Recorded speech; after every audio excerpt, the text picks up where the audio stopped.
Friends, Usha ക്രാഫ്റ്റ്സിലേക്ക് സ്വാഗതം. ഇന്നൊരു പാലപ്പം ഉണ്ടാക്കാം. പാലപ്പവും സ്റ്റൂവും ആണ് ഇന്ന് ഉണ്ടാക്കുന്നത്. അതിനുവേണ്ടി 4 കപ്പ് പച്ചരി വെള്ളത്തിലിട്ടിട്ടുണ്ടായിരുന്നു. 3-4 മണിക്കൂറായി. നന്നായിട്ട് കുതിർന്നിരിക്കുകയാണ്. അതിൻ്റെ കൂടെ ഒരു തേങ്ങ അരയ്ക്കാം. ബാച്ചായിട്ട് അരയ്ക്കാനിടാം. അതിനു വേണ്ടി 2 പിടി അരി ഇട്ടു. 1/2 സ്പൂൺ ഈസ്റ്റ് ഇട്ട് കൊടുക്കാം. തേങ്ങ ചേർത്ത് കൊടുക്കാം. 1 കപ്പ് ചോറ് എടുത്തിട്ടുണ്ട്. അതിൽ പകുതി ചോറിട്ട് കൊടുക്കാം. വെള്ളം ഒഴിച്ച് ഇഡ്ഡലിയുടെ മാവ് പോലെ അരച്ചെടുക്കാം. ആദ്യത്തെ ബാച്ച് അരച്ച് കഴിഞ്ഞു. രണ്ടാമത്തേത് അരിയിട്ടു, തേങ്ങയിട്ടു, പിന്നെ ചോറും ചേർത്തു. ഇനി 8 സ്പൂൺ പഞ്ചസാര കൂടെ ചേർത്തിട്ടുണ്ട്. ആവശ്യത്തിന് മാവിന് ആവശ്യത്തിനുള്ള ഉപ്പ് കൂടെ ചേർത്ത് കൊടുക്കാം. എല്ലാം ചേർത്ത് നന്നായിട്ട് അരച്ചെടുക്കാം. 1 നുള്ള് സോഡാപ്പൊടി കൂടെ ചേർത്ത് കൊടുക്കാം. ഒരു 1/4 സ്പൂണേ ഇട്ടിട്ടുള്ളൂ. ഇത് നന്നായിട്ട് കൈവച്ച് യോജിപ്പിക്കാം. ഉപ്പും പഞ്ചസാരയും എല്ലാം ഇട്ടിട്ടുണ്ട്. രാവിലെ ഇതിപ്പോൾ രാത്രിയാണ് അരച്ച് വയ്ക്കണേ. ഇപ്പം സമയം 9:30 നാളെ രാവിലെ കാണിക്കാം. നന്നായിട്ട് പൊങ്ങിയിരിക്കും. അപ്പത്തിന് ഇന്നലെ അരച്ച് വെച്ചതാണ്. നന്നായിട്ട് പൊങ്ങിയിട്ടുണ്ട്. ഇത് നമുക്ക് ചുട്ടെടുക്കാം. അപ്പത്തിന് കറി സ്റ്റൂ ആണ്. അതിനുവേണ്ടി ഉരുളക്കിഴങ്ങ്, സവാള, പച്ചമുളക്, ഇഞ്ചി, ക്യാരറ്റ്, തക്കാളി, ബീൻസും എടുത്തിട്ടുണ്ട്. നമുക്ക് ചെറുതായിട്ടൊന്ന് അരിഞ്ഞെടുക്കാം.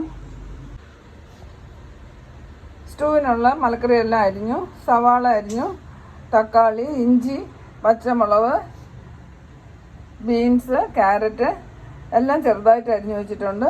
ഉരുളക്കിഴങ്ങും ചെറുതായിട്ട് അരിഞ്ഞു വെച്ചു. ഇനി കറി വയ്ക്കാൻ തുടങ്ങാം. എണ്ണ ഒഴിച്ചു കൊടുത്തു. 1 സ്പൂൺ നെയ്യ് കൂടെ ചേർത്തു.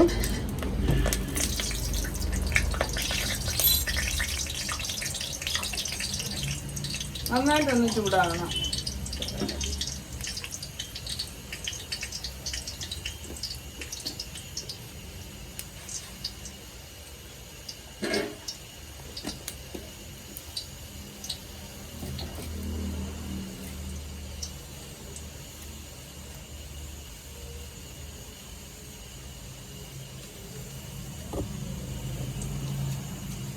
വറ്റൽമുളക് ഇട്ട് കൊടുക്കാം.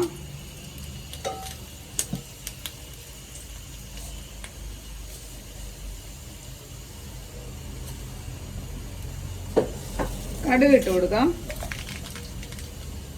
കറിവേപ്പില ചേർത്ത് കൊടുക്കാം.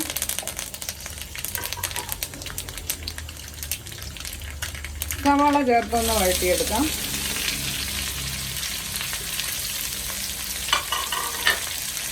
ഹാഫ് കുക്ക് ചെയ്താൽ മതി. ഒന്ന് വഴറ്റിയതിന് ശേഷം വെള്ളം ഒഴിച്ച് വേവിക്കണം.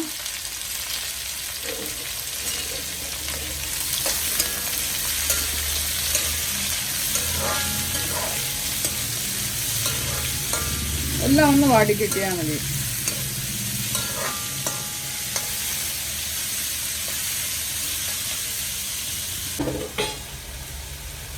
പച്ചമുളക് ചേർത്ത് കൊടുക്കാം. ഇഞ്ചി ചേർത്ത് കൊടുക്കാം. ബീൻസ് ചേർത്തു. ക്യാരറ്റ് ചേർക്കണം. തക്കാളി ചേർത്തു.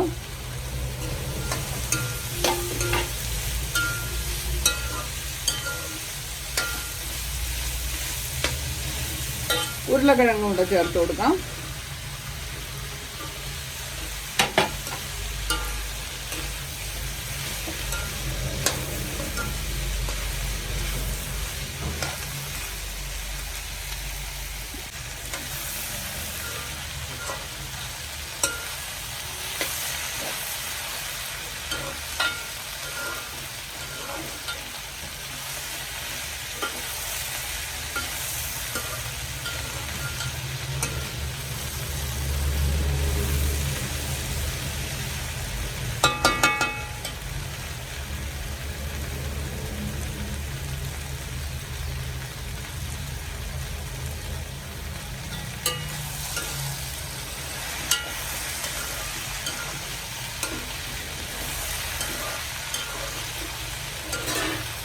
എല്ലാം മലക്കറിയുടെയും പച്ചമണമൊക്കെ മാറിയിട്ടുണ്ട്.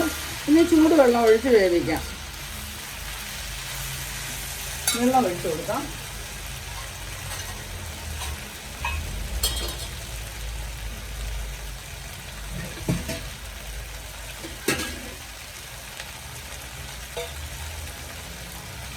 രണ്ട് കപ്പ് വെള്ളം ഒഴിച്ച് കൊടുക്കാം.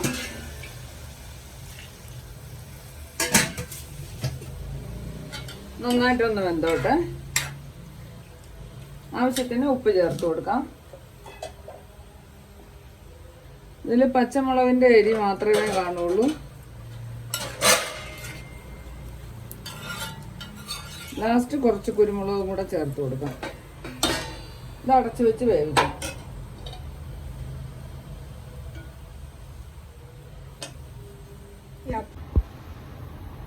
അപ്പം ഉണ്ടാക്കാം.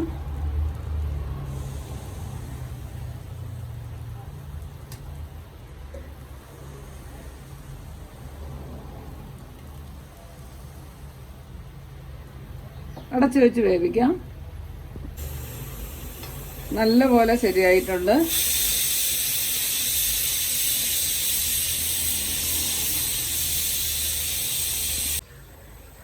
രണ്ടാം പാൽ ഒഴിച്ചു കൊടുത്തു. അതിൽ കിടന്നൊന്ന് വേവണം. ഒന്ന് ഉടച്ചു കൊടുക്കാം. ഫസ്റ്റ് പാലൂടെ ചേർത്ത് കൊടുക്കാം.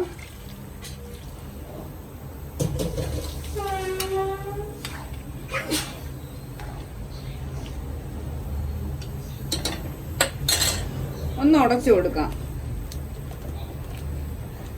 ഉരുളക്കിഴങ്ങ് ഒന്ന് ഉടയ്ക്കുമ്പോൾ ഒന്ന് കുറുകും.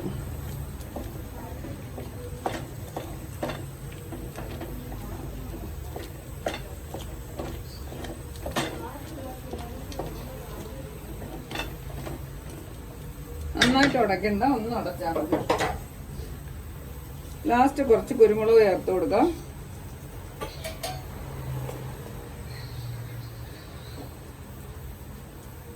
അര സ്പൂൺ കുരുമുളക് കൂടെ ചേർത്തു.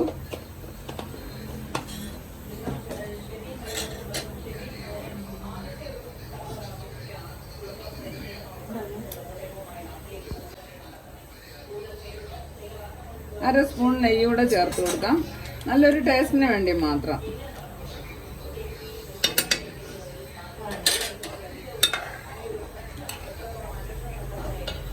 കറി റെഡിയായി. കുറച്ച് മല്ലിയിലയും കൂടെ ചേർത്ത് കൊടുക്കാം.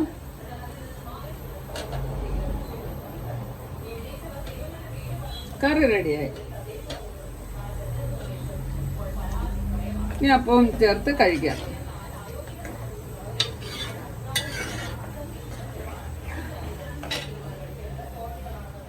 എൻ്റെ വീഡിയോ ഇഷ്ടപ്പെടുകയാണെങ്കിൽ സബ്സ്ക്രൈബ് ചെയ്യാനും ലൈക്ക് ചെയ്യാനും മറക്കല്ലേ.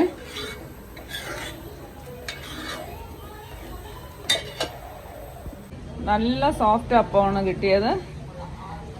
നല്ല ടേസ്റ്റ് ഉണ്ട്. എല്ലാവരും ഇങ്ങനെ ഒന്ന് ചെയ്ത് നോക്കണേ. സ്റ്റൂവും കൂട്ടി കഴിക്കാം.